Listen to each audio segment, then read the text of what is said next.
উজনি অসমত বুলিয়ে নহয় উজনি নামনি সকলো অঞ্চলতে আপোনালোকে জানিবই যেতিয়াই নতুন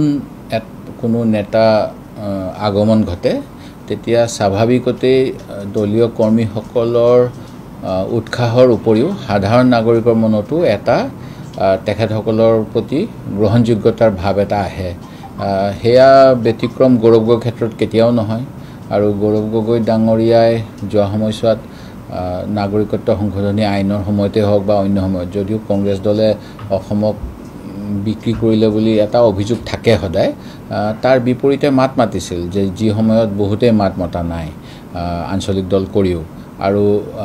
তেখেতৰ বিৰুদ্ধে এটা নেৰেটিভ সৃষ্টি কৰিবলৈ বিচাৰি আছে যে তেওঁ পাকিস্তানৰ এজেণ্ট স্পাই ইত্যাদি ইত্যাদি সেইখিনিও কিন্তু ইমান গ্ৰহণযোগ্যতা অহা নাই বুলি মোৰ বিশ্বাস হ'ল যেতিয়া মই উজনিৰ পৰা গৌৰৱ গগৈৰ লগত গুৱাহাটীলৈকে আহিলোঁ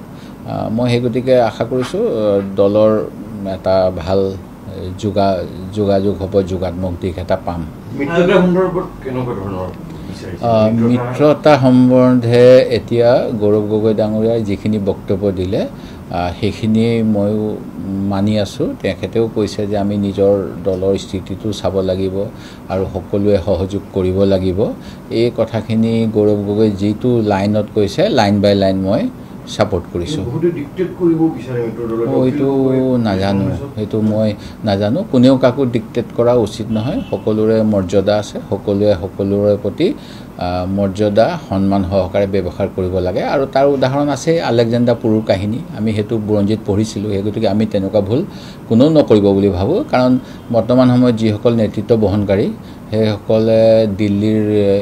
ইউনিভাৰ্চিটি কটন কলেজ ডাঙৰ ইউনিভাৰ্চিটি 1902 চনৰ 1 চনত স্থাপিত সেই গতিকে কোনো মানে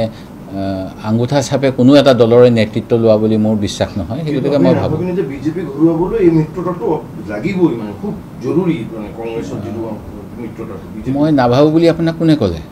মই জানো মই নাভাবো বুলি ক'বাত মই কৈছো কি প্ৰশ্ন হ'ল এইটো প্ৰশ্ন আহিবই নালাগে মোৰ ক্ষেত্ৰত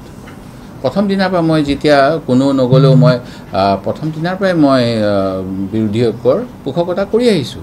সেই গতিকে মোৰ ক্ষেত্ৰত এই প্ৰশ্নটো নাখাতিব উজনি অসমত বুলিয়ে নহয় উজনি নামনি সকলো অঞ্চলতে আপোনালোকে জানিবই যেতিয়াই নতুন কোনো নেতা আগমন ঘটে তেতিয়া স্বাভাৱিকতে দলীয় কৰ্মীসকলৰ উৎসাহৰ উপৰিও সাধাৰণ নাগৰিকৰ মনতো এটা তেখেতসকলৰ প্ৰতি গ্ৰহণযোগ্যতাৰ ভাৱ এটা আহে হেয়া ব্যতিক্ৰম গৌৰৱ গগৈৰ ক্ষেত্ৰত কেতিয়াও নহয় আৰু গৌৰৱ গগৈ ডাঙৰীয়াই যোৱা সময়ছোৱাত নাগৰিকত্ব সংশোধনী আইনৰ সময়তে হওক বা অন্য সময়ত যদিও কংগ্ৰেছ দলে অসমক বিক্ৰী কৰিলে বুলি এটা অভিযোগ থাকে সদায় তাৰ বিপৰীতে মাত মাতিছিল যে যি সময়ত বহুতে মাত মতা নাই আঞ্চলিক দল কৰিও আৰু তেখেতৰ বিৰুদ্ধে এটা নেৰেটিভ সৃষ্টি কৰিবলৈ বিচাৰি আছে যে তেওঁ পাকিস্তানৰ এজেণ্ট স্পাই ইত্যাদি ইত্যাদি সেইখিনিও কিন্তু ইমান গ্ৰহণযোগ্যতা অহা নাই বুলি মোৰ বিশ্বাস হ'ল যেতিয়া মই উজনিৰ পৰা গৌৰৱ গগৈৰ লগত গুৱাহাটীলৈকে আহিলোঁ মই সেই গতিকে আশা কৰিছোঁ দলৰ এটা ভাল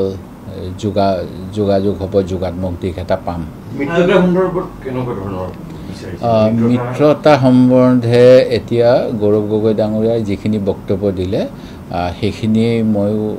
মানি আছোঁ তেখেতেও কৈছে যে আমি নিজৰ দলৰ স্থিতিটো চাব লাগিব আৰু সকলোৱে সহযোগ কৰিব লাগিব এই কথাখিনি গৌৰৱ গগৈ যিটো লাইনত কৈছে লাইন বাই লাইন মই সাপোৰ্ট কৰিছো এইটো মই নাজানো কোনেও কাকো ডিক্টেট কৰা উচিত নহয় সকলোৰে মৰ্যাদা আছে সকলোৰে প্ৰতি মৰ্যাদা সন্মান সহকাৰে ব্যৱহাৰ কৰিব লাগে আৰু তাৰ উদাহৰণ আছে আলেকজাণ্ডাৰ পুৰুৰ কাহিনী আমি হেতু বুৰঞ্জীত পঢ়িছিলো এই গতিকে আমি তেনেকুৱা ভুল কোনেও নকৰিব বুলি ভাবো কাৰণ বৰ্তমান সময়ত যিসকল নেতৃত্ব বহনকাৰী সেইসকলে দিল্লীৰ ইউনিভাৰ্চিটি কটন কলেজ ডাঙৰ ইউনিভাৰ্চিটি 1902 চনৰ 1 চনত স্থাপিত সেই গতিকে কোনো মানে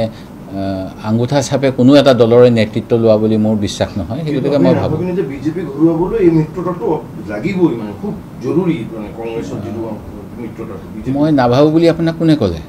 মই জানো মই নাভাবো বুলি ক'বাত মই কৈছো কি প্ৰশ্ন হ'ল এইটো প্ৰশ্ন আহিবই নালাগে মোৰ ক্ষেত্ৰত প্ৰথম দিনৰ পৰা মই যেতিয়া কোনো নগলেও মই প্ৰথম দিনৰ পৰাই মই বিৰোধীসকলৰ পোষকতা কৰি আহিছো সেই গতিকে মোৰ ক্ষেত্ৰত এই প্ৰশ্নটো নাখাটিব।